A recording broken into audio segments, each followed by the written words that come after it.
The writing gave the impression of an alien alphabet, but it is not known if any of the scientists present were able to understand its meaning.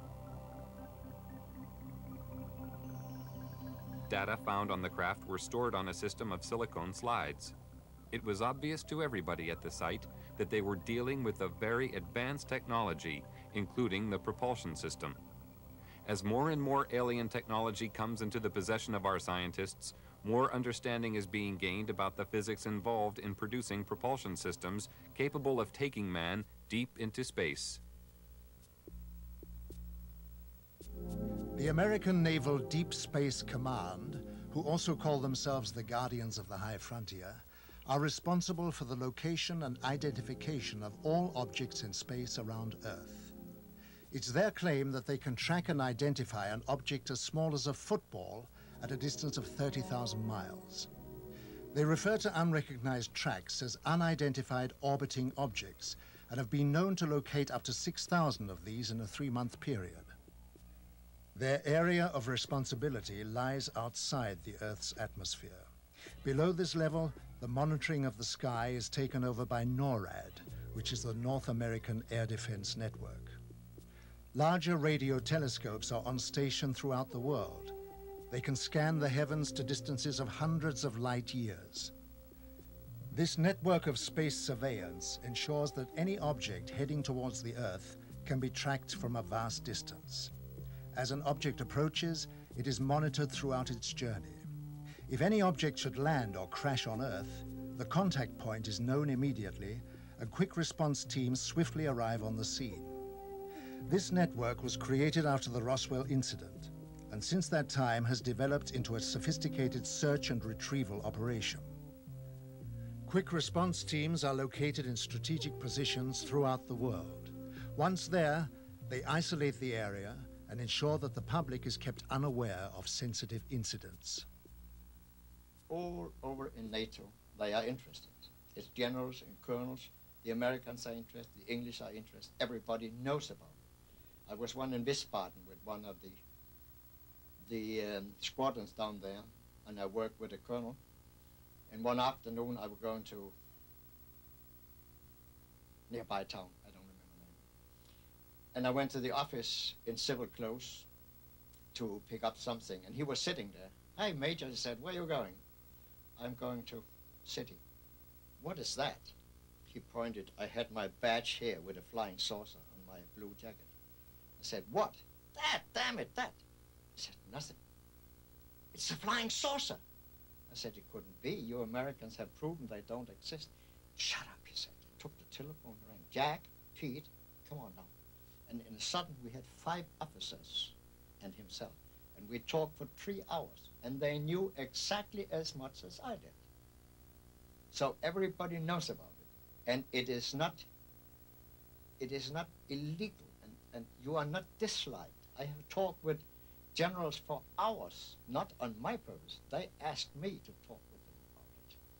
They have received my magazine, UFO Contact, for years.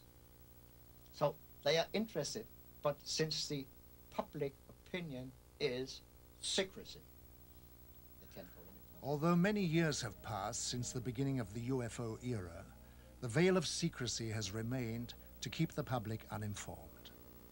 Despite the suppression of information, millions of people throughout the world are still seeing and reporting the presence of UFOs in our airspace, and many more millions are now firm believers in the presence of extraterrestrial flying machines. They know that UFOs exist. I think what has happened over the years, the government has lied so much that they have painted themselves into a corner, and it's almost impossible for them to tell the truth today. The biggest secret in the history of mankind, and the government is not going to let this out. There is no way to get anything out under the Freedom of Information Act. In Russia, the subject of UFOs is now out in the open. Marina Popovich is a retired Russian cosmonaut and fighter pilot. During her military career, she was twice awarded her country's highest military order, Hero of the Soviet Union. She is now one of Russia's leading UFO researchers. 10 years ago, people only made jokes about this subject. Now the attitude to UFOs is very positive. The majority, 80%, think there is extraterrestrial intelligence and that this intelligence is trying to establish mutual contact with us. Now cosmonauts and pilots are more willing to report their contacts with UFOs when they have taken place. Unlike the rest of the world, the Soviet Union has an openness about the subject of UFOs. They even have a monthly television program devoted entirely to it. In the near future, university courses will also be available to study the subject. Several Soviet generals have already stated that there is no question as to what UFOs are. We know they are alien spacecraft. But at the Center for UFO Studies, we have a computerized data bank that now has more than 75,000 UFO reports on it.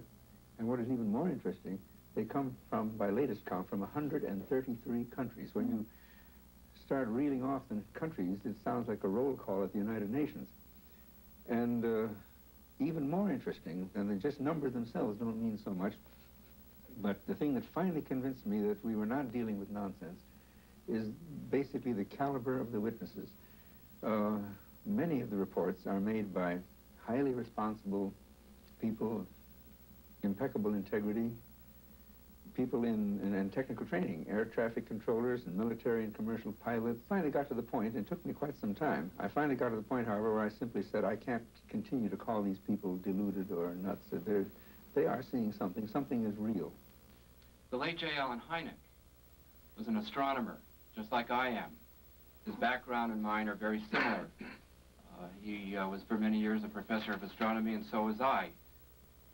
And what Hynek said was, UFO research is leading us kicking and screaming into the science of the 21st century. Like Hynek, I sought to debunk the reality of UFO phenomena, and like him, discovered just the opposite.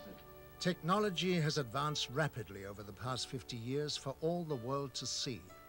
But in secret locations, amid tight security, the true advance of technology is hidden from public knowledge. From one such location came the stealth bomber.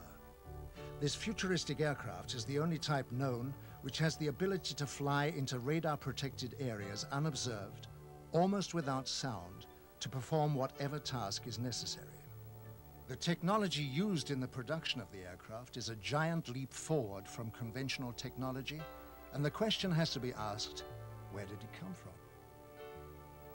At one super-secret US government test facility situated in the Nevada desert, strange glowing lights are regularly seen performing aerobatic displays which are far beyond the capability of our known aircraft. They seem to be intelligently controlled. Can this be yet another example of some secret, very advanced technology? Or are the authorities hiding some exotic foreign contrivance? Here at Area 51, also known as Dreamland, is the most highly protected and secret facility in the whole of the United States. Bob Lazar, a physicist, worked on special projects within this complex and felt compelled to reveal what he saw. They are actively and have in their possession alien spacecraft, and they are actively undergoing analysis and flying them. They set up and produce their own gravitational field.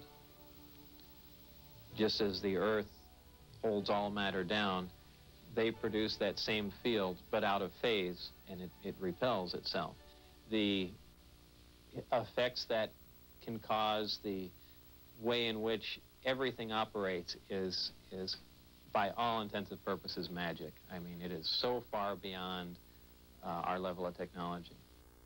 Why is such technology available only to the few and not to the whole of mankind? Have we the right to know? Are we ready for it yet? Or is the race for technological advantage more important? Why keep a secret about probably one of the most important events in history, that there's been contact from an alien civilization? It's a significant event in history, more significant than anything. With the tremendous distances involved, travel to the stars would seem impossible. But with man's endeavor and resourcefulness, these problems will be overcome as they always have been in the past. Scientific estimates tell us that there will be a breakthrough in space travel in the near future. When the boundaries of distance break down, the Earth will become our home, the universe our world.